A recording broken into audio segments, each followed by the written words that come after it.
25 থেকে 30 বছর বয়সটা ভীষণ অদ্ভুত। বেশিরভাগ মেয়েদেরই এই সময়টাই বিয়ের ৩-৪ বছর সময় চলে। কারোর কারোর হয়তো একটা দুটো ছোট ছোট ছানাও হয়।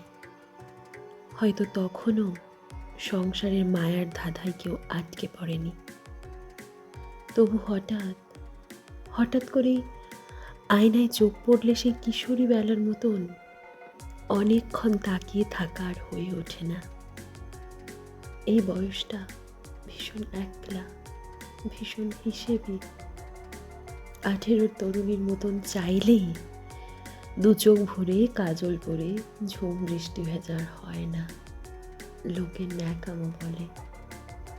আবার 40-এর মতো সংসারের যাবতীয় সিদ্ধান্তে ঘরের মধ্যমণি হয়ে ওঠা যায় না, এতেও লোকে জেঠিমা বলে। 25 থেকে 30 বছর বয়সটা ভীষণ অভিমানী। হঠাৎ করে মনে হয় যে আগের মতন উথাল পাথাল প্রেমটা আর নেই।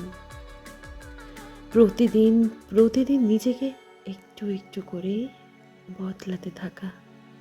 25 থেকে 30 ছুঁয়ে যাওয়া এই বয়সটা বড়ই বিষণ্ণ। একটা ভীষণ চঞ্চল পাখি খাঁচায় বন্দি হওয়ার অনেক দিন বাদে পালাবার আশা ছেড়ে দিয়ে খাঁচাটাকে ভালোবেসে ফেলার মতো বিষণ্ণ।